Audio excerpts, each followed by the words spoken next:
One more evening. Good evening, Good good evening evening, to everyone. everyone that is here on today. Yes, we are live once again. We are live once again, and we are happy to be here. Glad to have you on with us. Uh, Welcome to Keeping It 100 with the PJs. Yeah, what's going on? I am Apostle Dr. Peter Joseph. We're here. We're keeping it live. I got a host of good people with me. Um, Mainly the other PJ, my The son. other Go one. ahead, welcome the people in, son.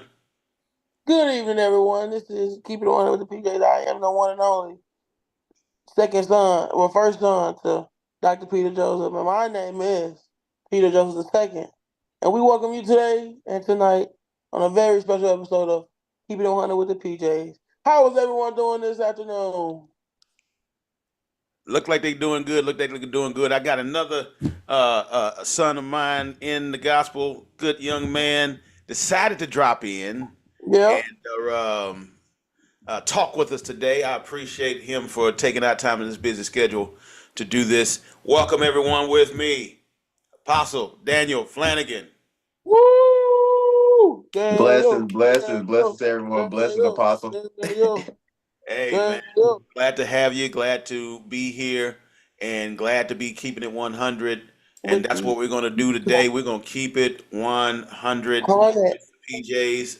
I have another guest, but I guess I had to wait till she come through. But that's all right. That's all right. You can't. Everybody. It's a society as black people. We have a timing issue. You know what I'm Yeah, yeah. saying? Sometimes we like to go on something called CP time, or as we like to call it, Negro time, and we just can't never get everybody on time. But she's coming in. She's coming in. Yeah, She and just coming. we may have some other people drop Yeah. in Yep. our Yep. session today. So So we got a good one. we We got a not good one hate. to talk Matter of about. fact, I think she just That's made all her right there. arrival. Let me That's all make right there. sure. There she Yeah, is. that's all right there. That's all right there. All right, y'all put y'all hand All together for right. my wife. My All right. put your hand together for Pastor Beverly Joseph. Yeah, yeah, yeah. Greetings, greetings, Unmute greetings, yourself and talk to the Pastor. folks. Greetings, Pastor. As soon as I could change my name, because I don't want anybody to think I'm Dr. Peter Joseph. So I'm just trying right now, sir, to change my name. Is that all right? Is she Well, saying that you she All, can don't want change your me? name, but everybody all knows you. right, all right. Is she I'm Dr. saying? Peter Joseph's wife, but I'm Yeah. definitely not Doc, she saying Peter. like that's a bad thing. I don't like that about her right now. Yeah, you're trying to throw me away. What is? On our Monday night. Yeah, You yeah. know We what I only got a mean? short time. You gonna throw us away on your short time? On a Oh, short time? Come on now. Come she on just now. don't want to be doctor. Well, Pastor, I don't. how are you? I'm great. How is everyone today on Oh, we this blessed. Good, good, beautiful, good. Hot. uh, beautiful, beautiful man? I'm tired. Is that a such Hey, thing as just being tired? Dog well, time, boss. we know why you're tired, baby. But tonight we gonna go into why you're tired because Yeah. Oh my. we all know that you, Miss Ma'am, you work at a high school, don't you? Don't you? I do. I work at a high school Okay, with okay. a lot of special babies, with a Mm-hmm. lot of children that needs a lot of love and a lot of care. So I say Mm-hmm. greetings to each of you on today. Hey, y'all know what? We live at 5 on with you people. Yes. Well, it's actually 6, but I'm grateful to be here. Even though, look, we're gonna make record today. I think what we're talking about today is gonna enlighten a lot of parents that come at us sideways when we're the ones that take care of their children. Yeah. And so I'm excited about this conversation because so many people really don't know what we deal with in the school system. No. Um, so many don't understand the trial it is to uh, really deal with children with all kinds of issues. And so I'm very excited to be here. And thank y'all for inviting me. I really, thank y'all for, I know y'all don't have to let me I come on to figured y'all. we'd let you do something. And Dr. Joseph, didn't you for a long period of time work in the school district as well? Yes, I have been an employee of the district system and worked with the young people. I got my own stories, Lord. That's why I So had to you move. know how. So you know how we gonna get into them Yeah, I had stories. to move on. We I had gonna to get ask the into Lord those to deliver stories me. tonight. I was about to go to jail Yeah, we gonna get a into lot of those stories. Like, times. 'cause you had a summer camp. You guys Say had a again? summer camp. You guys had Yes, a summer camp. So yes, y'all know yes. the summer kids and y'all know the fall kids. Oh yeah, So y'all know from both ends, taking care of them, feeding them breakfast, lunch, and dinner, and also sending them to the school to see how they act in the school as well. And send them absolutely, home. Okay. absolutely. So this, We've dealt with your children uh-huh. for And many, also many been years. foster parents as well. So you guys Yes, have all types of interactions, and so I'm happy you two are on here, and also Daniel to give that other, I guess, when the other perspective of when he was in school, what he saw, and what I believe Dan, you were in the military, correct? Yes, he was So military. so seeing Yes, all of sir. Yes, those sir. different phases, I guess I'm interviewing y'all tonight. Can I do that? Because I'm young and I also work in the school, so I wanna make this. When I called Pops, I said, man, I just think we back. You got all the first day of school pictures and cam and nice clothes and nice shoes, but behind those shoes and nice clothes and uniforms, there's subjective children and there's some hurt and abandoned and abused and mentally challenged kids that we have to reach. And I work at a behavior school as well, and I can tell you right now, it is a challenge, to be able to get those kids at their young age out of the torment and darkness that they've already experienced. These kids all are right. experiencing these kids are experiencing this stuff at 8 years old. So let's get it, man. Well, it's a lot that we are going to try to tackle in this next, I would say, hour and a Yeah. half. If it And get good, good, we go yeah, over. if it get good, good. But I just from my own personal experience, you know, dealing with, and I'm talking about the dealings I had with the school system and working with children was back in 2004, 2005. So I'm actually out of the element of this Yeah. conversation because these young people now They're a different breed. Let that me tell listen, you. Whoa. I tell people Whoa. this all the time, and you got to really honestly take a look back. My generation, Generation X, we were the last generation that lived without technology. Yeah. We didn't have the internet. We didn't have Facebook and all these TikTok. That stuff did not exist. So we're dealing with a generation of kids from the Generation Z and the millennial generation. You millennials and Generation Zs, you guys have grown up not really knowing how to communicate other than when sound bites and snippets, and you've been inundated with a lot of information that your minds probably couldn't comprehend or connect with because it's too much information, right? The information highway, too much information without direction is dangerous. They always have this saying that says knowledge is power. You guys have heard of that, right? Mm-hmm. Knowledge is power. Actually, that's not true. It's the use of knowledge. Right. That's power. Just because you know Correct. something doesn't mean that you know how to use it. And Yeah. so, even in my talking with young people today and dealing with my kids and things of that nature, you guys come to me with questions based upon shallow, a surface level internet information. Yeah. Opinionated information as well. Opinionated information. I'm like, Yeah. that's not true. Well, I Right. saw it on It, TikTok. That's not true. what, Doc? Doc, I think the problem is that it's out, like you said, social media. those snippets will be out, and you will see it once somewhere, and then Right. you'll see it somewhere else. That same snippet, and it put it in our minds. So that's true without really getting any information, because people can take. I've seen people take 3 sentences and make a whole rally about it. Like, no. You what the man said was, or what the woman said was this, that, and the third. And I think we just focus on the drama in our generation. I'm gonna say right now, we focused on the scandal, the point, the punchline, we not focusing on the whole joke. We focusing on the end of the joke. Or we Uh-huh. focus Yeah. on the middle of the joke. Or you hear one thing, and you say, "Oh, that was good."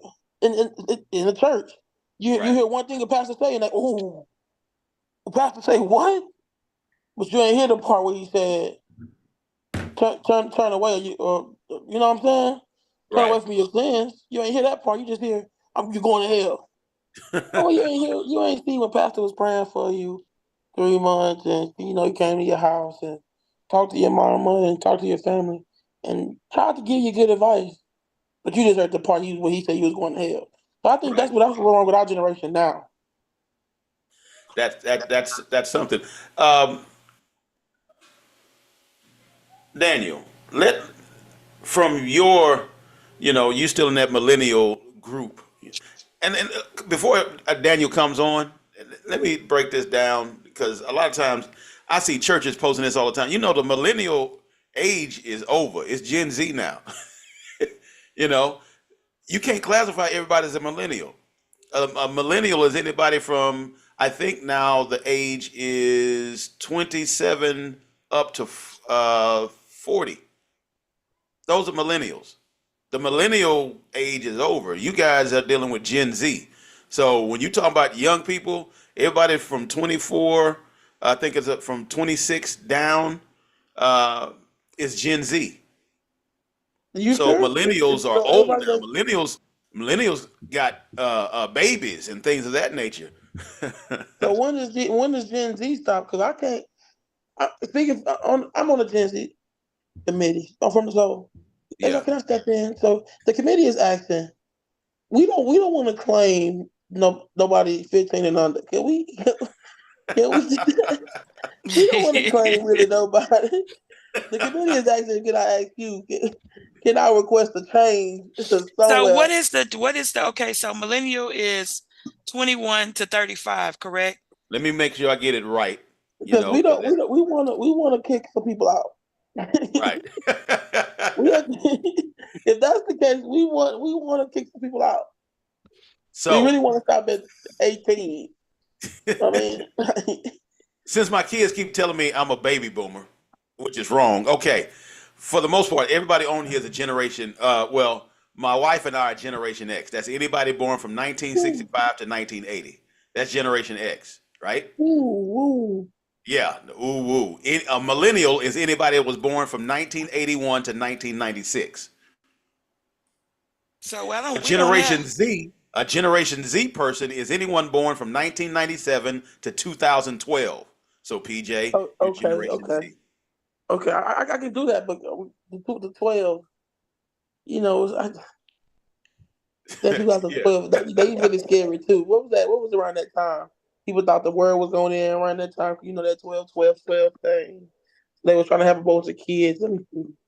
Now your last group now is Generation Alpha, because we went to, so they starting it over again. That's any child born from 2013 to 2025 will be considered Generation Alpha.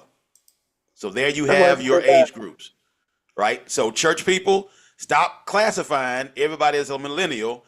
If they weren't born, uh, if they were born any time between 1981 and 1996, that's a millennial. Everybody else is Generation Z. So stop having programs talking about we gonna have all the millennials, and you got 4 and 5 year olds up there. We need to Oh, have a group in church called the Alpha Academy. So everybody that's under that age can go in the, you know what I mean? Pastor Daniel, go ahead, man. Tell me what's on your head or on your mind dealing with this generational and these children of today, because we're talking about these alpha children now. These alpha children, whoo, and these Generation Z and these Generation Yeah, Alphas. That's what we're talking yeah, about right now. yeah. Yeah, so yeah, just as Yesterday, someone was saying, he has me laughing over here. But yeah, this generation now, oh man, Yeah. you know, Yeah, I remember, there is. everything's accessible to them on the internet, and the thing is, it's an agenda, and they are getting fed lies. And versus them going to getting counsel from somebody that has been Yeah. through life, they accept what's on the internet only to find out that it's a lie. You know, like that old saying, your parents used to say, "You gonna come back and come back one day and say you was right." Yeah. And that's what's happening. Except for the generation now, they don't even come back and say you're right. They just keep on going. They Listen, don't care. they go They don't care. They don't care. speed, If they was wrong, they gonna walk in they wrong. right. They go from speed bump to speed bump to speed bump versus saying, "Hey, let me go to someone that's been through life." Because I could attest to. I used to say the same thing. I go, "Oh, I'm gonna go out here and figure out." Then next thing you know, I go out there, Keep on saying good morning. I go out there and I get hooked, and then it's like, "Oh, let me reel you right on back in." So, Absolutely. and Listen, so Pastor every Sweat, Pastor Mark Watson, thank y'all for coming on. Pastor Tonette Wesley, thank y'all for being here. Listen, it's open forum. Y'all can type your questions, or if you want to join the conversation and be live on with us, hit us up in the inbox. I'll send you the link, and I'll add you to the forum. But we're talking about how to deal with today's youth, and once again, I'm going to go back. We're dealing with two generations now, right? Because the millennials got babies, and we done let the millennials have babies and children, and their children are the ones that's causing us all the issues. Yeah. Let me say that the millennials are responsible for all this craziness that we have going on with Generation Z and Generation Alpha. So we need to have a prayer circle for just the millennials, because these folks are letting their children run wild. And Yeah. I don't know how to properly pray for them, because I want to lay my hands, but It's not in the way because that's holy. it's because our generation said we're not gonna raise our children like our parents raised us. So Right. So you we trying are to blame it on us? we are really the generation that kind of dropped the ball, because we was just determined not to raise our children the way we were raised. And so because we were raised going to church or not being able to we've allowed our children to have opinions where we couldn't have opinions when we were growing up. We did what we was told and said, yes, ma'am, no, sir, and kept it moving. We mumbled out our breath when we got far, far, far away. Now, these children are asking what, why, and when, because the Bible say that they are coming here wickeder and wiser. Right. And so, and that means if you're wickeder and wiser, and you don't know how to apply that knowledge to what your age and stage, then it becomes dumb. It becomes stupidity. It becomes out of order. It becomes disrespectful. It becomes it's gonna be my way or no way at all. We living in as you said, the internet age. You take a phone away from a child nowadays in the school, and it's like you need to call all the officers. It's like If they you Milton from the Wizard of Oz. if you take an iPad from a child in school, it's like you have taken away their lifeline. Yeah. And so, and that may be, and we are guilty because we've given them all of this stuff, and the way of punishing them is taking it back, where CPS may tell them that belongs to you. You can't take what belongs to them. Well, somebody else may tell them, well, you bought that from me. When our parents literally bought us stuff in order to punish us, in order to take it back, in order to first sign of, oh, you acting a fool? Give me that TV. Take that door off the hinges. You acting a fool? Oh, you ain't sleeping on no mattress tonight. See, that was punishment to us. Where hold on, you can't say that, Pastor Beverly, because them people might come and get us. I know it's 30 years later, but they'll call that child abuse. Oh no, my mama said, I'm tired of beating up myself. I'm tired of whipping myself, because every time the belt went back, it hit them in the back first, then it got you. So my dad never felt that. He never felt that though. He kind of went a side angle with it. He kind of went a baseball swing with it. So I feel like he would have hit himself in the back a little bit. He would probably have that same little unction. Listen, I practiced I practiced know, on my older children, so by the time, son, I got to you, I okay, had my technique down. okay, I get it, I get it. But but Pastor, Oh, Can we say it's kind of like a trickle down effect through generation because even generation before y'all, it was a setup in or what happens in this house stays in this house, or what happens between the family stays in this family. That caused a lot of trauma within you guys' way of living because you couldn't fit. And I'm not mistaken. Correct me if I'm wrong, but you have no outlet like we have now. But our thing is we have the outlet, we just refuse to use it. You guys' thing where you didn't have the outlet to say I'm hurting here or this happened to me, and people really believe it or this is what's going on in my mind, and they just didn't say pray about it. You know what I'm saying? Can I be? Is that something that makes sense? It makes a lot of sense. It was a lot of things that happened or could have happened in the family. It was told what happens in this house stays in this house, which was a demon we had to deal with on a regular basis without even allowing a young person to speak on it. Oh, Mm-hmm. now in the school system, the first sign of anything that's happening, we are Guidance counselor. required Yep. we are required to report, or we are required to take to higher administration. Yeah.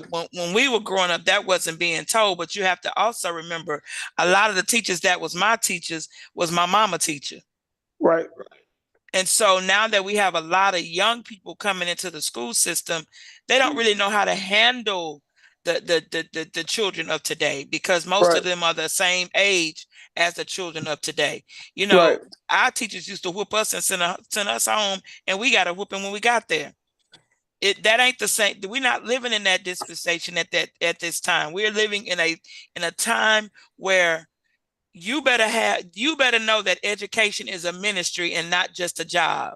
Right. If I could say it that way, Yeah. education is not where you're going to get rich at no point unless you got a wonderful 403B.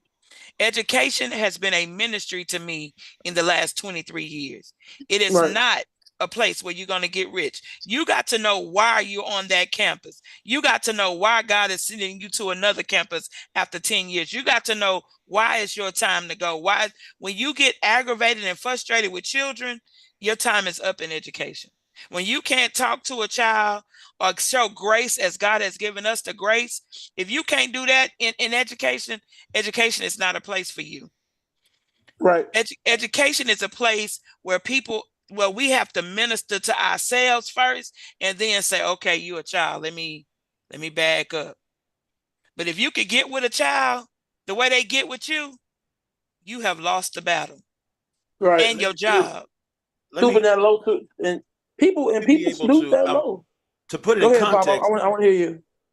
I said to put it in context, and Pastor Daniel, I'm gonna get to you.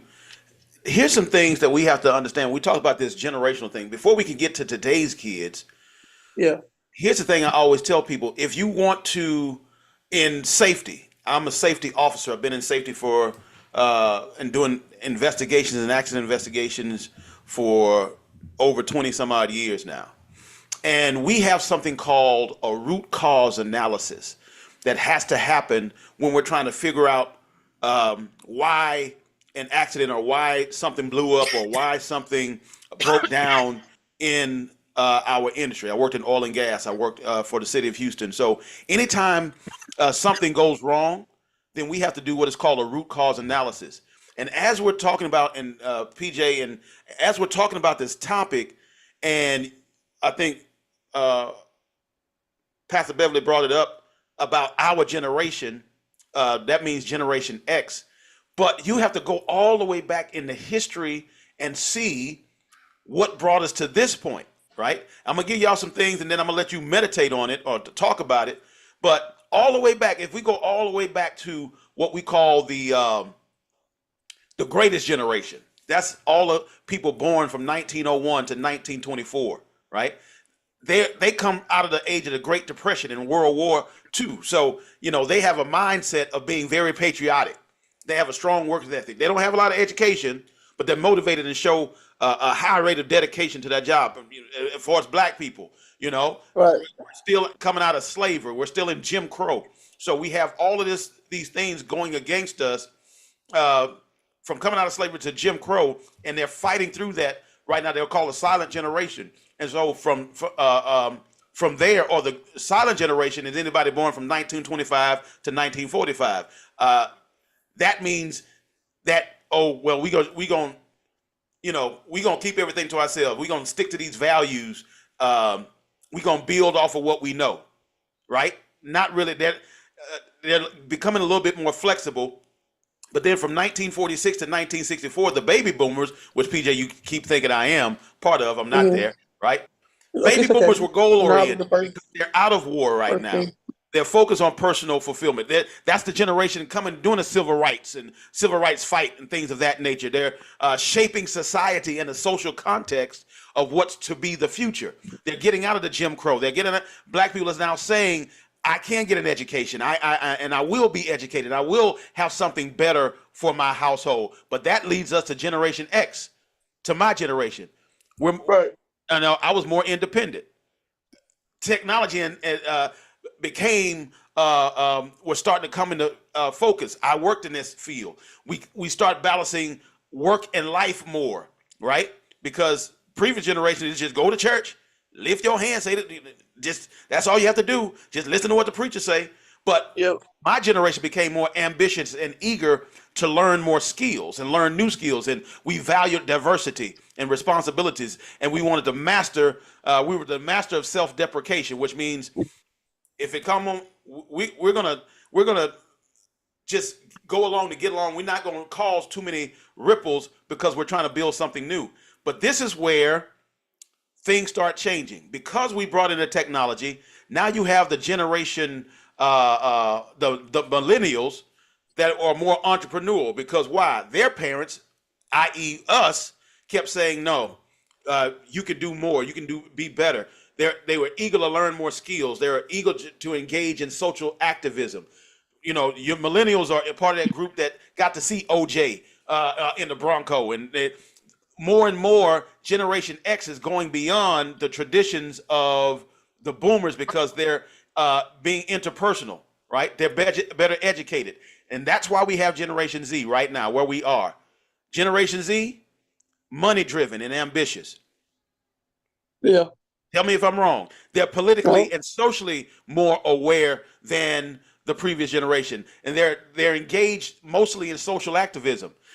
And this generation, Generation Z, is the most racially and ethnically diverse because the millennials, right? The millennials said, wait a minute, I'm not going with all this stay at the back of the bus and we can't talk to. So I'm going to talk to this white girl. I'm going to talk to this Mexican girl. I'm going to talk to this Asian girl. We're going to get together. We're going to have, now all their kids is diverse. So you have all these cultures here in this generation, in the world, is now interspersed. We have more mixed race kids, mixed race families than we've ever had before because Generation Z says that old stuff is gone. I can talk to whoever I want to talk to. I can be whatever I want to be, and really nobody's going to check me on that. So when you do a root cause analysis, every generation has played a part in the other generation going further, and it's a building block. But we have to be careful what we're building on, right? And there are still some folks that's alive that was born in 1941 and 1942. They call our grandparents, not great-grandparents. Well, for me, it's my grandparents. Or our parents. No, our parents, right? My granny was born in 42. Yeah, that's called my mama. My dad. That's that generation. So when you understand the construct of it and you do a deep dive, Apostle Daniel, you can chime in now. You do a deep dive, then you start to understand how can I deal better with these generations. Go ahead, Daniel. Yes, sir. Yes, sir. One thing I've learned, like I said, the old saying, it takes a village to raise a child. Yes. I've learned, what I've been watching on the last couple of generations is, it takes a village to raise a child, but the generations now, you cannot tell their child or anything, but yet they don't want no one to help them raise them. Right. Because, that's true. The generation is more driven off of isolation versus understanding that, hey, you may have the business idea, but there's someone that's supposed to impart into that idea. There's someone supposed to guide you and everything. Yeah. And everyone wants to be the black sheep. So then they strive off of the black sheep, and that is the most poisonous thing that has been fed to the generation. That hey, it's poison and everything. That's the most poisonous thing because they've been fed like, hey, you're the black sheep of the family. Now you got to do it all on your own. Wow. Yeah. So then they take and they run with that, and then it's like, hey, now it creates trust issues. Now it creates because they never dealt with that hurt from being a black so-called black sheep. Everything's not a black sheep. Just like everything is not church hurt. That's another thing as well. Some people like to use that, and that's just an escape route to not going to service or not getting to church. They're like, well, I've been church hurt. The leader did not intentionally. He was speaking what thus said the Lord, trying to correct you, because God chastises those whom He loved. So all He was doing was giving you something. Most people that left the church and say, well, I was church hurt, it was really just a flesh wound because the flesh didn't want to line up. Oh wow. Wow. We Pastor Beverly, I know you got something to say about that. Is Apostle, you finished? Apostle Daniel, you done? All right. Yes. Oh wow, that's a new way of looking at it. And it's so true. And I know that there has been hurt that has come forth in so many different ways, even dealing with the children of today. The hurt. These children live probably some of the worst lives through church, through everyday living, through their parents. We have so many parents on drugs, so many parents that don't take care of their children, so many, and they all could come with a story. Yeah. All these parents can come with a story. But as I tell people, I don't care what Beverly Joseph and Peter Joseph has ever been through, our children was right there going through it with us. Which most people don't. They get their children away, or they shun. I don't. I even heard one time somebody say, "Me and my children have never heard me and my husband argue." Why? That's real life. Man, we Why get the is dope. it? Yeah, why is it? But when people say that, that's just because you make people think that relationship is all wonderful, and it's not. And so the first sign of disruption in the home, they lose it. They lose their mind, and then they're brought to us in the school system. The first sign of we're getting divorced is like, well, when was there trouble in paradise? Because we've never heard y'all argue. There are some things that are not children's business, but they need to know that their families have disagreements.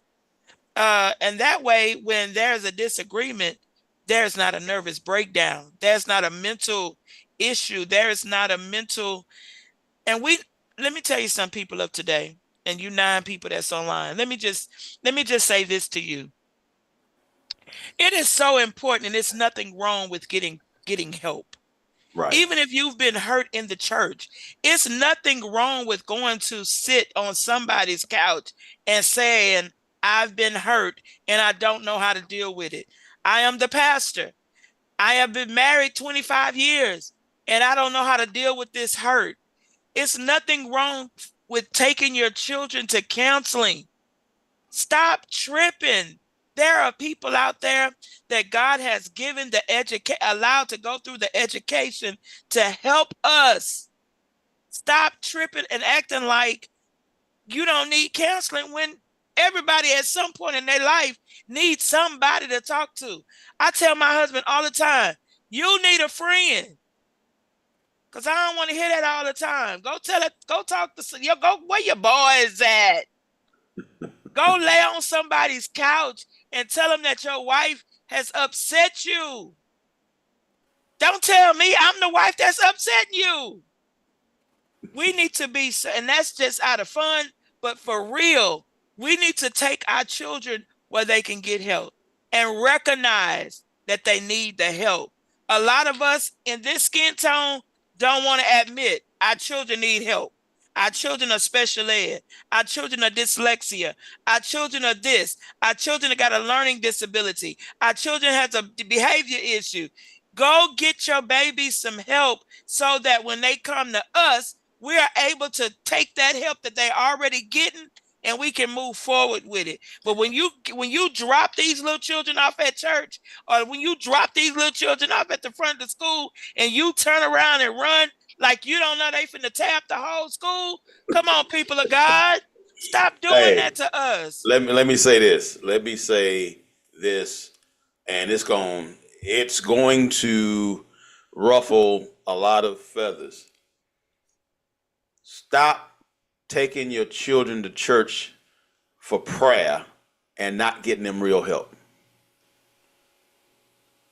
Stop taking your children and it's just, I'm gonna let my apostle, I'm gonna let my pastor pray for me, and that's your only recourse. I'm going to tell you why, in my opinion, this is only my opinion. I'm going to tell you why that is not the smartest thing for you to do, in my opinion. Simply because you're saying, well, God can fix anything. Yes, He can. God can fix anything. But who are you taking them to represent God? If your pastor, your apostle, your evangelist are not well learned and not skilled, praying for me is not my only recourse. I need real help. Well, no, it's just a demon of stupidity on your part. Prayer, while it changes things, but it has to be in context to where I need to make sure that I'm using. Every doctor is not of the devil. You know, I remember this young man that rolled around with some folks. They call him Jesus. He had a tax collector on his roster. He had a physician on his roster. He had businessmen on his roster, part of his ministry. Why?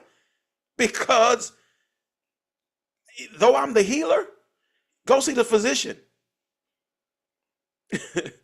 Go. You know, a lot of times we think God gonna take it all away right then and there, and we never address the issue. You never do a root cause of why it is that your marriage is failing, why it is that your children are acting out, why it is that your family is messed up. Because black folks, especially, I can only talk about black people.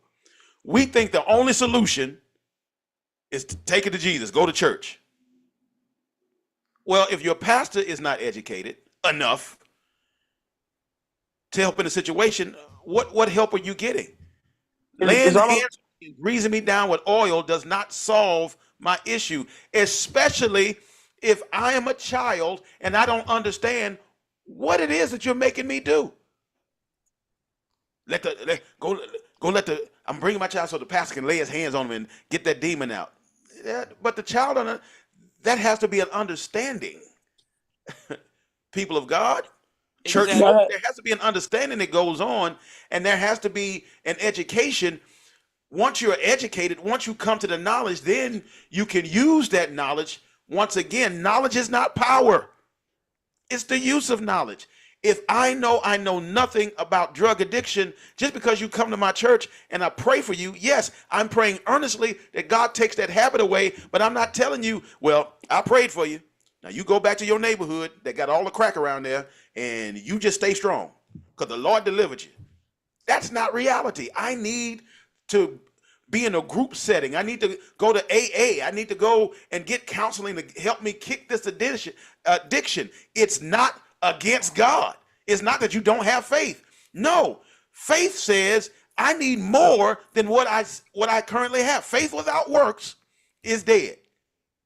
What works are you doing to get delivered? What works are you doing to get your children free from the contamination? What have you explained to them? And this is, before I pass it on, this is what I want you guys to really, really grab hold to. We've been told seek God, but we've not been given instruction and a visual confirmation of how to do it. Seek God. What are you talking about? All you gotta do is pray. What are you talking about? How has it worked for you? What did you do in order to come out of your situation?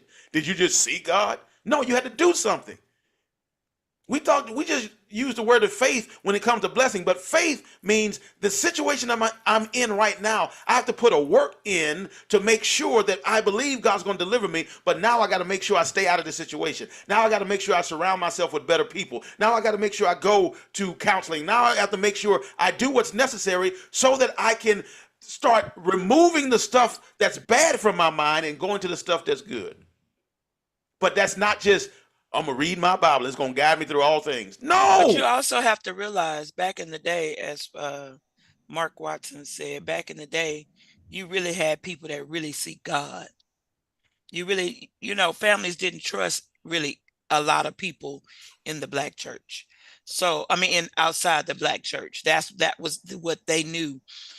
And so you really have, and there's still, because you live it, and I live it, there are still people out there that really seek God and really love God and really go before God and really can bind up some devils. I just believe that God has ordained me to do so. But even in that, there is now knowledge that needs to be given to the people. Well, they know that after all of this prayer, little Tommy, little Bernadette, and as somebody told me the other day, my name was old.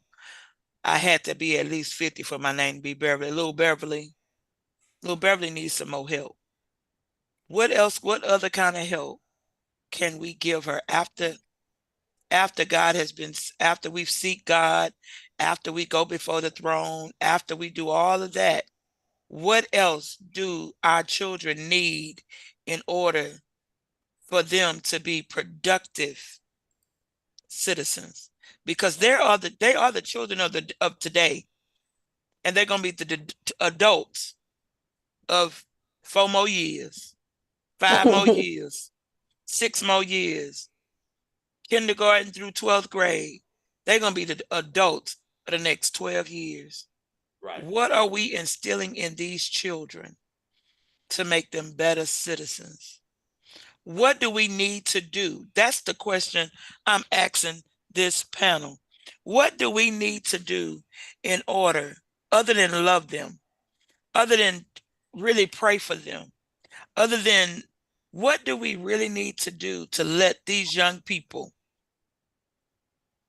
to teach these young people, to instruct and guide these young people into the true way of life, the true way of holiness? They need to realize church is just not running around the building. You need a prayer life. You need a scripture life. There's more than just running around the building, laying hands on people every Sunday. Now, that's good stuff. I ain't saying that ain't good stuff. But what I'm saying is, what do I do after all of that? How am I supposed to go home with this mental problem that I have? That don't nobody understand. I'm living in a dark world in my mind. Nobody loves me. I'm fat. I'm ugly. I've been molested. My mama left me. My daddy on drugs. My daddy in jail. My mama killed my daddy. Nobody trusts me. I've been having to steal to eat. I've been having to sell drugs just so my siblings could have lights in the house. This is what we deal with. We pass church. Yeah. These are real live issues. I'm a life skill kid, but I ain't seen my mama in 15 years and she's still collecting my check. Nobody wants to change me, and I haven't been taught. I can't go to the bathroom by myself. I'm cutting myself. I'm a cutter. I throw up when I eat because I don't want to gain weight because my family call me fat. I'm ugly. These are the things that our children face every day, and then they come to us and we mean.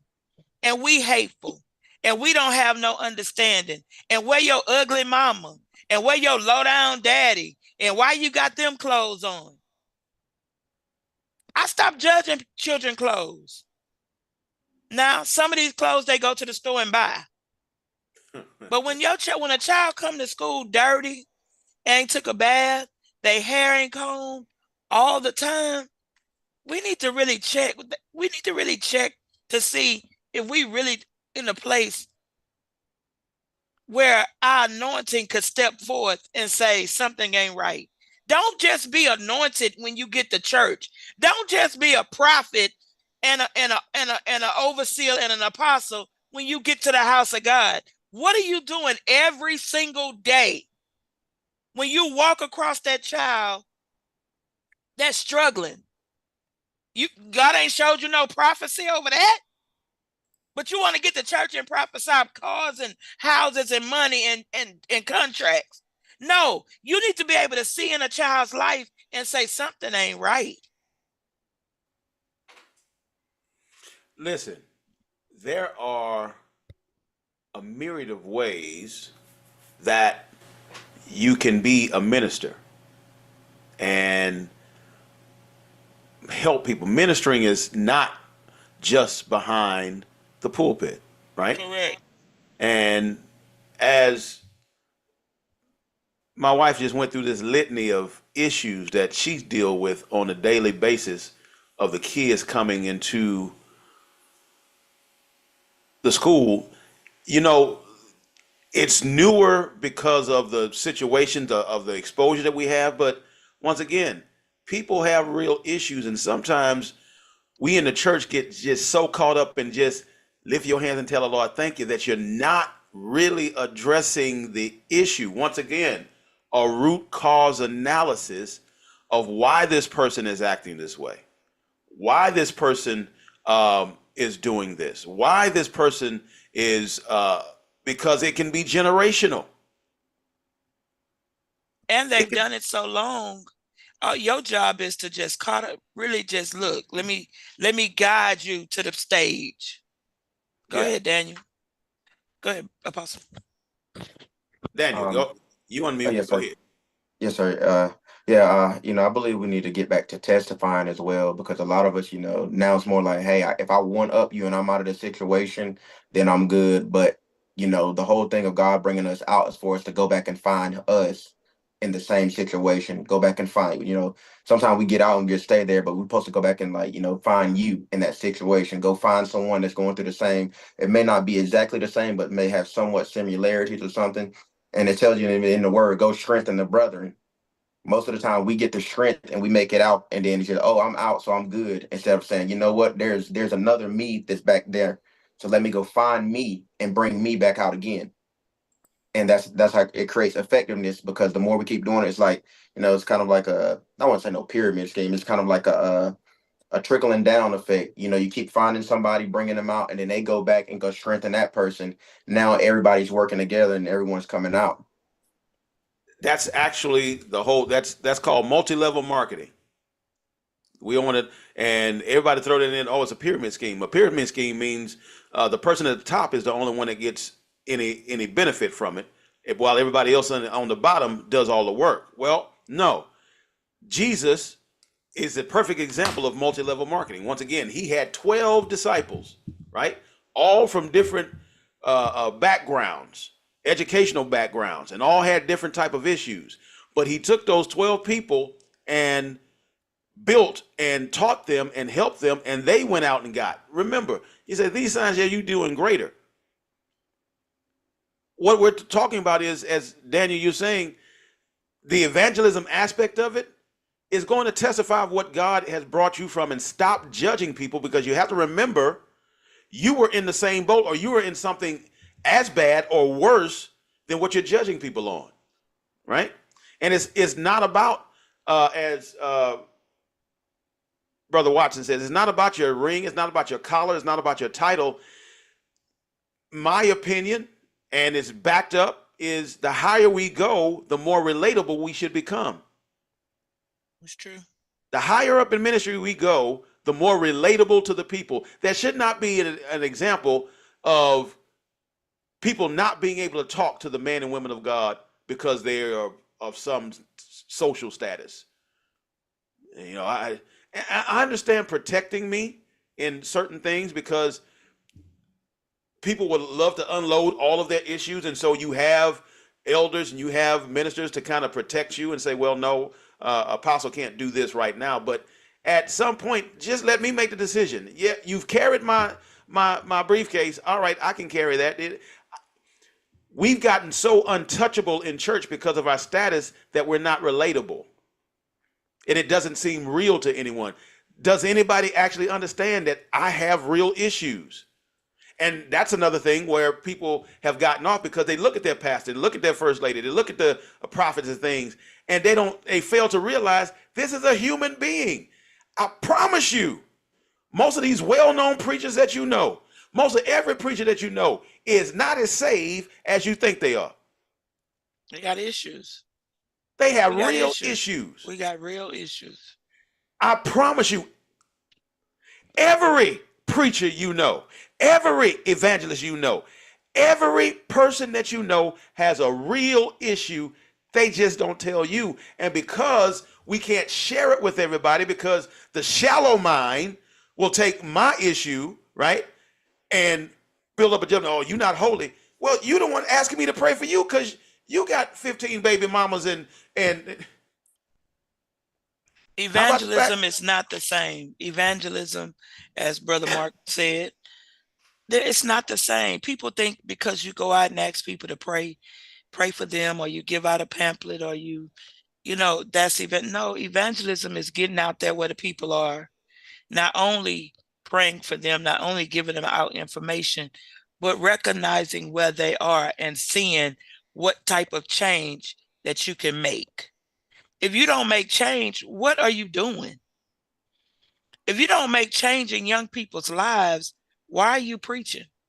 Why are you asking for a youth symposium at a church? Why are you, if you're not going to listen to what they say, why are you, let me tell you something. When they come to my office and say, pastor, or whatever, or miss, I got some real problems. Miss, just let me sit here. And you know what I do? I let them sit there, because apparently you came to me because there was a place of safety. right. I go to God because there's a place of safety. And when I tell it to Jesus, I don't ever have to worry about hearing it again. So when those children come and they say, Miss, can I just sit here? When other people don't want to be bothered with them, those of us that say that we're saved got to be bothered. Those that say that we're different, we have to be bothered because they see us differently. And it's no reason to be part of a ministry and part of church if you ain't evangelizing every day, all day, in some shape, form, or fashion. Whether it's your good morning, your hello, whether it's your smile, whether it's the clothes that you wear. You have to be as a great listener as a witness. Sometimes we can get on our high horse and want to give out all the wisdom. No. But you gain more information by listening, and making sure. Now, this is one thing when people tell me about evangelism, we got to get out in the field. Yeah, but when you get out in the field, how are you witnessing? Are you doing and going along to get along, and then trying to throw God in it? A lot of people say you got to get amongst the people and be like them. Yes, I have to get amongst the people, but I have to show them something different. That's why Jesus was so relatable. He was relatable because he would go with where the prostitute was. He would go where the sinner was, and he wouldn't judge them. He would listen to them, but show them at the same time a better way. Mm-hmm. You got to learn how to talk to people. If I'm around a cusser, if I'm around a person that cusses, I'm not going to start cussing and then, cussing with them because I'm not showing them anything. But I won't judge them. It happens when people get around me and they find out, oops, Reverend, I'm sorry. I'm like, keep talking. Stop. I just can't help stop cussing. I'm like, I understand. I'm not tripping that you cussing, but I'm not going to return the same language unto you. And I appreciate that you have the respect for me, that you're trying to bridle your tongue, but get your point out. Let me cipher through. I'm not sending you to hell because you cussing, but I'll show you a better way how to communicate through how I communicate. By how I communicate, That's right? right. You cussing, I'll say the same thing you're saying without using profanity. And that will draw the person to, okay, this man didn't listen to me, and I know he a man of God. He didn't judge me at all. That's the problem. We are too judgmental, and we're forgetting that all of us have not just skeletons in the closet, we got graveyards in the open field.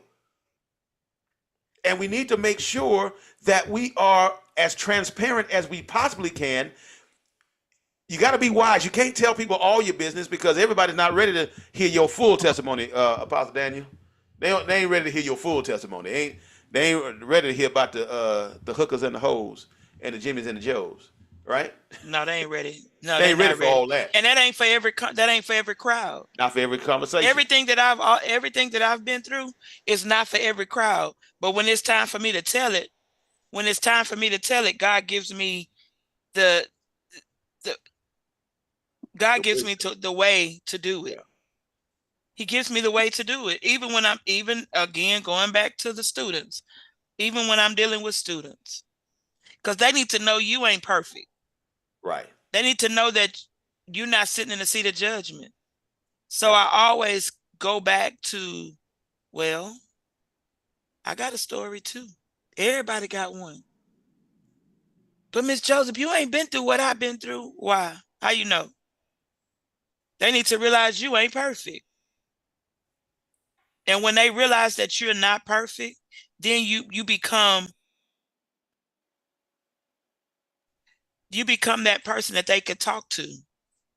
You're that person that they can confide in. Ministry goes so much further than the church on Sunday morning. Yeah. Go ahead, Apostle. Daniel. Yes. No, like you said, one thing I've learned, over the years, we've been taught to, hey, you're going through something, find a scripture and suppress it. Versus being real with God. Like, hey, God, listen, you gave me a promise. Listen, God, listen, this hurting me. I'm struggling over here. And that's communication. It's called an effective relationship.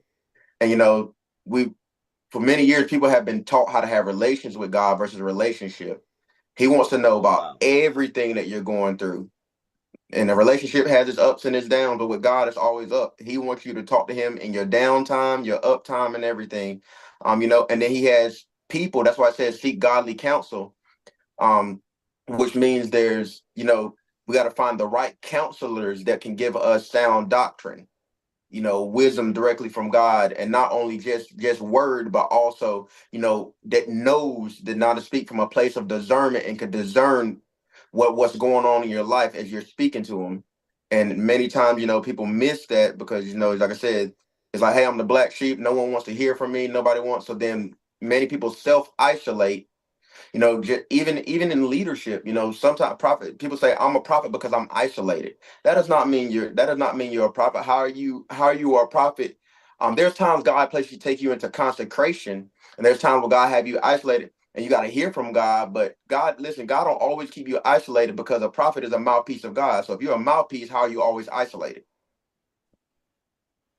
There's more to it, So I believe people do need a strong foundation of true men and women of God that's not gonna just beat them down with the Bible, but also that has the word of God, because that stands, but also has the knowledge, the wisdom, and the understanding through revelation and discerning. Like, hey, this what's going on. Hey, I've been through this too. Listen, this what I did. It got me out. Let me try to coach you and help you come out of it. But then people gotta want that help as well. That's that plays a part as well. But it's also if we do it in love and in grace. Like I said, if I beat you, I can make you run away. But if I do it in grace and love, like, hey, guess what? Love covers a multitude. So guess what? Jesus didn't call me to condemn you. He called me to love you back into the rightful place, because it is he that justifies. I don't have to beat you up for what he already knows. Right. He already knows it. Your confession and your repentance is into him. Man, my job is just to pour back into you. Yeah. So I love the fact that we are talking, because this is something that we have. PJ, I see you back. You dipped off on me.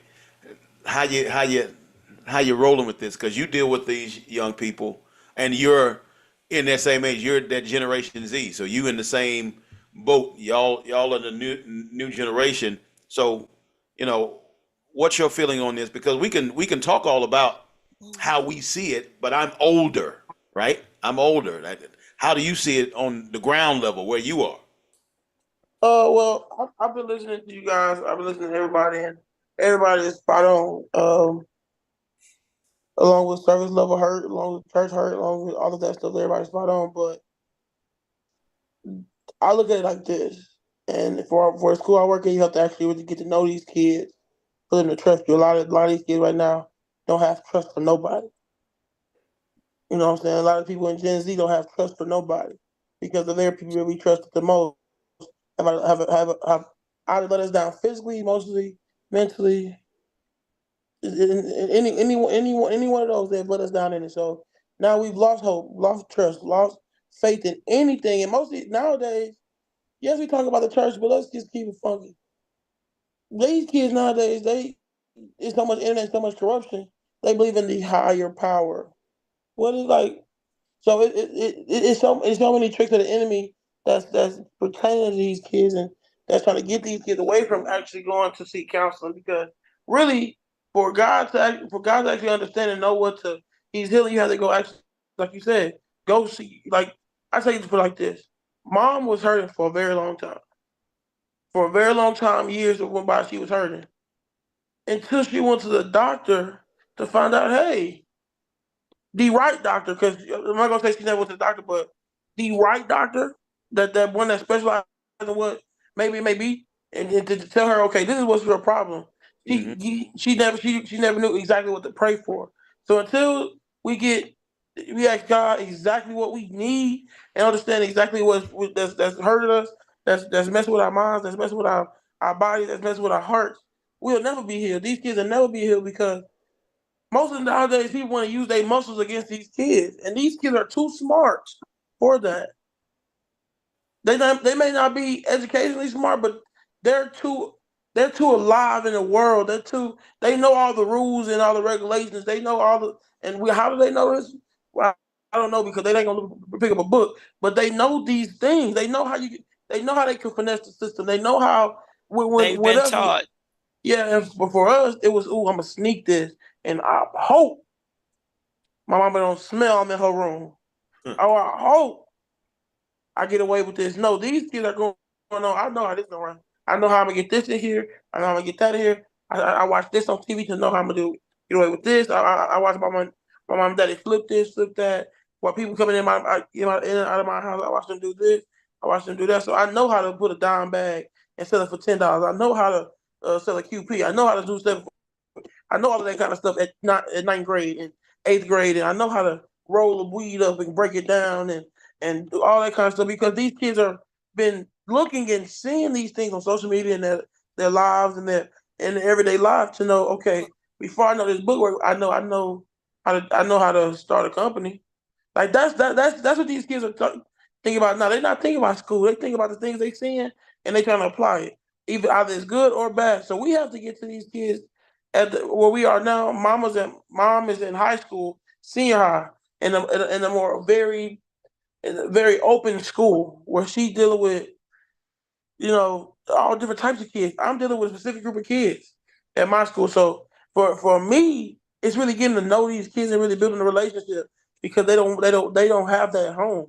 They don't have that relationship with God, their parents, their family, none of that because like you said, we the ones having kids now.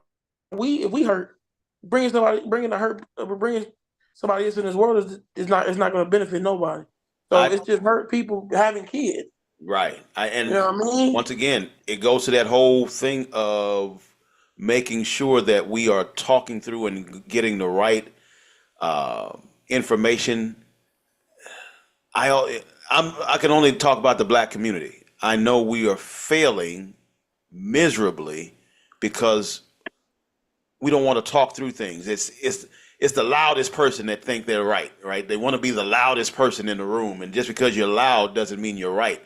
Just because and because the industry the kids' eyes are inundated by silliness. You know, the highest uh, factor or the highest thing that people pay, the black community pay attention to, and what the media pushes on them, they push entertainment, right? Mhm. So we talk about why don't you guys understand what's going on socially in the world as far as politically and how government works? Because you got BET, you got all these channels, and it's nothing but entertainment. It's nothing but dating and who can pop the balloon and the Real Housewives and all this stuff is literally entertainment. And the most eyeballs that feed that is the black community. The black community has been pushing, hey, with the latest rapping and whatever. It's just some crazy stuff I hate to see, but you see what's the girl, Megan Thee Stallion and Sexy Red and Cardi B. I listen to these. You see, you can't help but see these young ladies. You can't help but see these, and everybody's pushing this entertainment thing, showing the most of your body, and if you're loud enough, then you'll get heard. But what happens when you're wrong? And then what happens when you don't deal with the issues that go on in that family, in that church, or in that community? You're not dealing with the issues. Everybody can't be a rap star.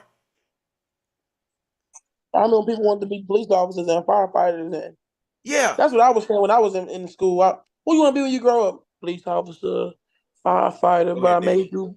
I may do both. You know, that's what I was listening to in school. Unmute yourself, sir. Yeah, it's true, true. Like you said, we spend more time trying to show off instead of investing. Like, one thing I've never understood, like I said, my whole situation coming from homeless and everything. Why have over $20,000 in Jordans, but don't have a license or a car? Go That's moving backwards, you know. That's moving backwards. Hey, listen, you may have 2 weeks of clothes, that's it. But your whole goal is to get to having a vehicle. Now you're more mobile. Now you can start doing more things. So sometimes, we do things backwards. We go the opposite direction instead of going forward. Because instead of investing in our future and investing into ourselves, we'll invest into Jordans. $700 for some Jordans, or and listen, if you have points on your license, that $700 you spend into that, why not take that and put it towards something to help you be able to get your license back? Then you can start working towards a vehicle. I'll just mute myself. No, no. I want to ask you a question, Apostle Flanagan, and I don't know how deep you want to go into it on this particular session, but you said you were homeless. Now I know you're a young man. How in the world? I asked this question when I passed by someone that's homeless. I've worked with homeless people a lot, but what happened to get you in that mindset or get you to where homelessness was where you were? What transpired, if you can share that brought you to that place where you were homeless and didn't have anywhere else to turn? If you can share that. Uh, If you can't, then we'll move on. But I've always wondered, you know, we talk about the mentally ill. I'm not calling you mentally ill, but we talk about you know, mental depression and mental health issues that happen with our young people. Well, at some point they become disillusioned, and through no fault of their own, they wind up homeless. They wind up out on the street, and then there's still nobody there to really help them once again get to the root cause. Can you share just a little bit of your experience of as being a young man of I guess how yes, that sir, happened? definitely. So yes, I was married. Um, tax time came around. Like I said, my ex-wife was cheating on me. She started putting things all over social media saying I was cheating, creating fake page because she had access to all my stuff. And she said that I hit her. And after that, come to find out, I said she took all of our tax money, forged my name on a tax check. I was the only person working.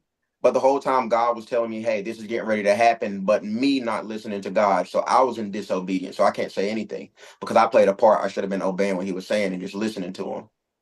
And as I was seeing everything, like I said, she lied on me. I got locked. I went to court one day, and then they said, hey, Mr. Flanagan, you have a warrant for your arrest, and when that happened, it was just like everything in my life just I froze, you know. Transparency. Yep, I was scared to go to, because I ain't never been to jail. Yeah. I ain't gonna sit here and try to act like I'm hard or anything. Listen, I go hard for the Lord. That's it. So yeah, so then, you know, all that happened, and then like I said, you know, my son, he was taken away from me. I haven't seen him in a year. This is on my testimony. You know, I got out, and like I said, I got out of jail. After losing everything, I got out of jail. You know, God said don't eat nothing for 3 days while I was in there. Didn't eat anything, and then on the third day at nighttime, at around about 2 in the morning, that's when I was released, and someone came and picked me up. And you know, I was already homeless from that state, but going to jail, that just made it worse. And then after that, you know, I was homeless, you know, just sleeping on the streets and everything. And yeah, it was, yeah, I was homeless. I slept on, you know, Third Ward in Houston and everything. And, you know, I just had to, in the midst of all of it, you know, I could have complained, but now I understand that it was all a part of God's plan. You know, was there times that I went through stuff? Yes. You know, there was times that I really went through stuff. There was times I really thought about getting up under the bridge in Third Ward. I thought about getting up and running across that bridge and just ending it all. But I couldn't, because I was bound by God. And I Right. was kept by God in the midst of all of it. So, you know, and he just told me just keep moving around, keep moving. And that's, you know, I had to constantly keep walking with God and just learning. And then you just know, it taught me how to understand truly what homeless people go through, because I would see people riding by. There was days where I went without food and everything. People just ignore me. And it taught me how to be one with the homeless, so you can understand. And then people would send in funds, and God say, okay, get some water, get some food, feed the homeless. So I thought, okay, Lord, I'm going to obey you. So it taught me a lot, you know, it taught me a lot, going through all of that. But I went into homelessness because of my own disobedience. You know, when God was speaking to me, he was Yeah. letting me know these things are getting ready to happen. And some of them I was blindsided by, but some things he was letting me know ahead of time, like, hey, prepare, prepare, prepare. And so it was kind of like a forced thing, you know. He had already been telling me you're gonna be doing ministry. Yeah, I was like, yeah, I'll try to run from Oh, but that running it. to get you, man. Let me tell you, when I ran, I found myself laying with my eyes up to the ceiling with no TV in a room for 7, 8 days. I had turned into the beast from Beauty of the Beast. My whole face had swollen. Was poisoned. Um, that there is some of my story I yet to tell. Um, the doctor told my husband, my father-in-law, and my mother that I had about 24 to 48 hours to live. That was probably the third or fourth time I almost died. But um, it's just when you are not obedient to God, and He warns you, and He give you all the the the warning signs. He give you all the signals. He give you all the word. He give you all the scriptures. He give you all of that, and we still don't obey. I tell people that in education every day. If you don't obey the voice of God, you're gonna find yourself in a bad way. Go ahead, Apostle Daniel.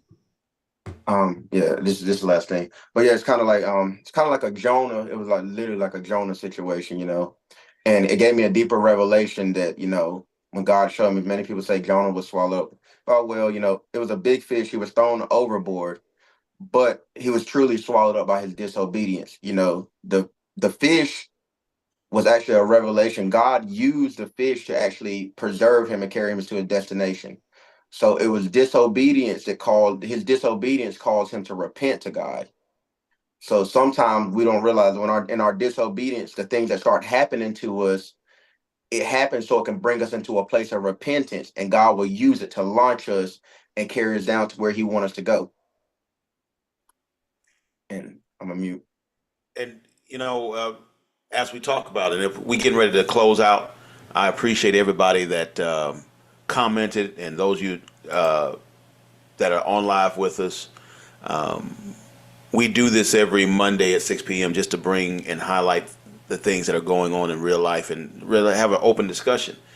And our children are suffering from generational curses that we as believers have to be able to identify and work with, not just through prayer, but action, right? Not just through prayer, but action.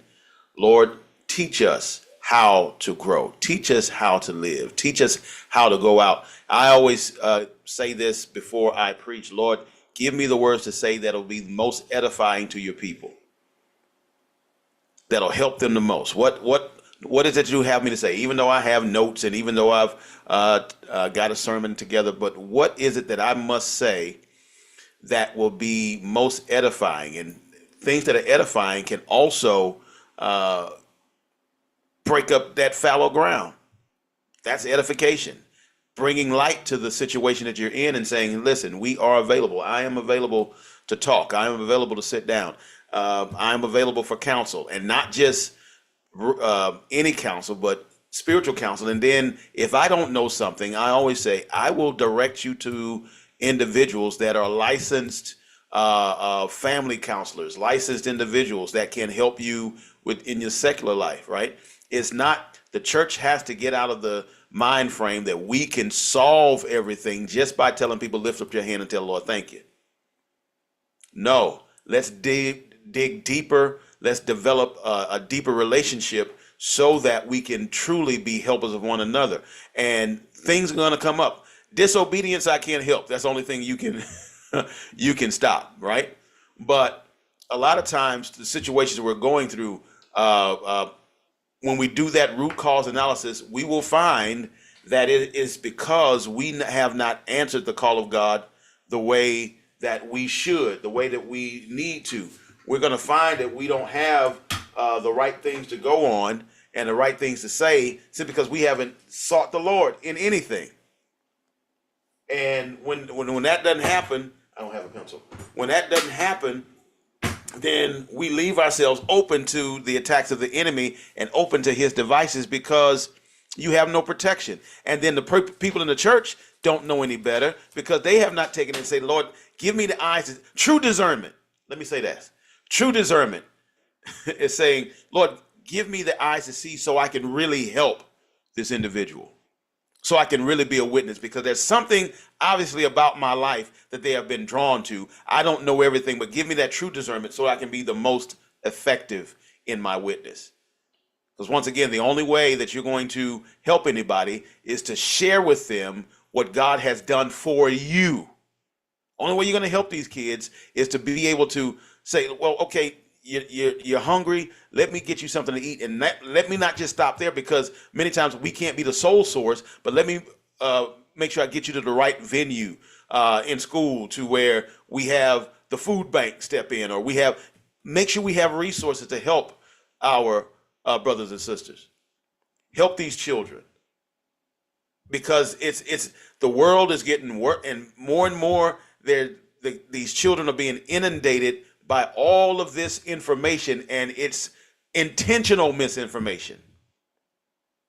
Oh, you wasn't born a girl, you were born a boy. Now you can identify as anything you want. They want to identify as a cat. You're not a cat. But if you say that in school, you tell them then you're hurting their feelings. And the world and the system of the world will try to cripple you from saying what's right. But as I tell them, I'm not going along with the foolishness. I'm not calling you Kashika and your name is Kevin. You can't work in the school district. I'm not That's doing why it. I call everybody honey baby sugar. Yeah, you just gonna have to fire me because you are Kevin. Yeah. You gotta go with whatever they mama identify them by.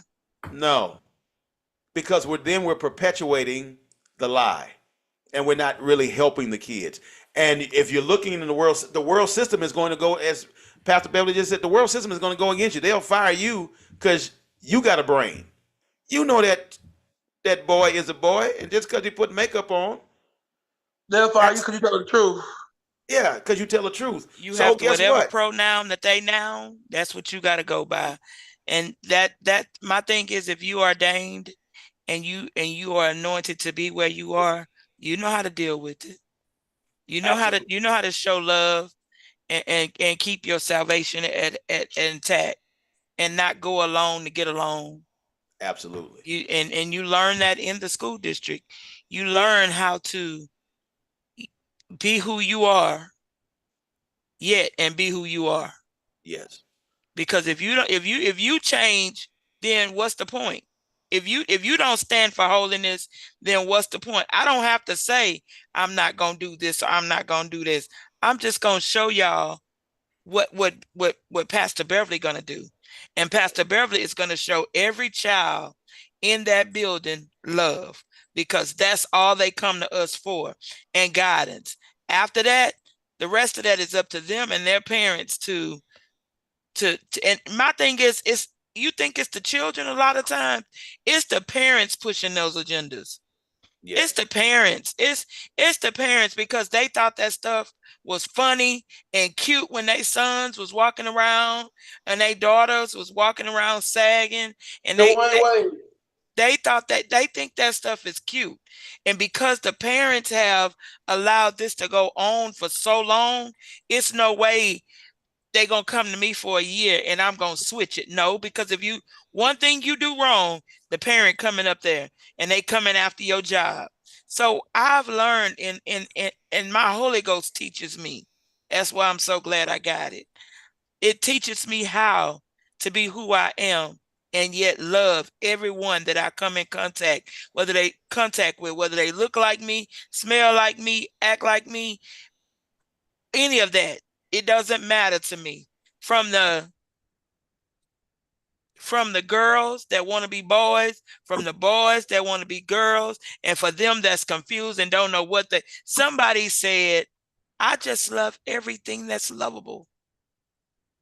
I'm a pair gender, pair. I don't know what they said, but what? No, that ain't what they said. Parasexual? I don't know what they're that pansexual. Pansexual. Pansexual. Yeah. Yeah, they pansexual. And so I quickly started saying, what in the world is pansexual? That means you have no limitations of nothing. Anything that can love you back is what you love. That's scary. And that's the world we're living in. Anything that will love you, you will love it back. Sexually, mentally, emotionally, spiritually. That's scary. I don't love everything that can love me. I like dogs, but I ain't finna sleep with now. I'm scared of snakes, and people sleep with them every day. Your snake sleeping on side of you, which some of them snakes ain't slithering. Some of them are walking around. Huh. Oh, I know that'll preach. Yeah. What type of snake are you with? Oh my God. Yeah, that's different. I'm sorry, son. I almost. And yeah, we going. It's almost our time is up. But you gonna start something else? Let me see. That's a sermon in itself. We're gonna start something else. So we'll go from there. I want to thank every one of you for being on with us. I thank you for tuning in to this episode. Join us every Monday at 6 p.m. with Keeping It 100 with the PJs. All we're doing is talking about real life and how it applies to us, and how we can use the Word of God and our salvation experience to make ourselves better. I want to thank my wife, Pastor Beverly Joseph, for joining on with us. I want to thank Apostle Daniel Flanagan for joining with us, and all of you that have commented and been on and viewed. Listen, like and share, tell your friends, tell your neighbors. We just come on and kick it and keep it real. PJ, you have anything you want to say to the people before we get up out of here? Man, thank y'all for coming in, man. We gonna be back next week with a different topic. Love y'all. Thank you for commenting, liking, subscribing. Thank you for our guests coming in and be giving us some mighty, fresh, anointed tips on life and how to deal with these kids and how to deal with life, how to deal with ministry, how to deal with hurt in the church, how to deal with the mental health in the church, how to deal with the mental health in the school. We just thank y'all, man. We thank y'all for another good episode of Keeping It 100 with the PJs. I am little PJ, but big PJ. And I'm Apostle Dr. Peter Joseph. I appreciate you all. Thank you so much for coming. Listen, tune in every Monday at 6 p.m. For our Keeping It 100. You can also catch us at midnight for our midnight service call with me. every Monday, Wednesday, and Friday at midnight. Also, if you're interested in joining us for our Bible study at 7 p.m. every Tuesday, just somebody will post a link where you can, it's free to everybody, free to join in. We're talking about and studying and covering the book of Revelations. We're going to be in chapter 2 of the book of Revelations. I think we had a real good time last week. We're not on long, but we're going to do a Bible study, get our trivia in, and get our questions and answers done. And it's an interactive Bible study, so I appreciate all of you.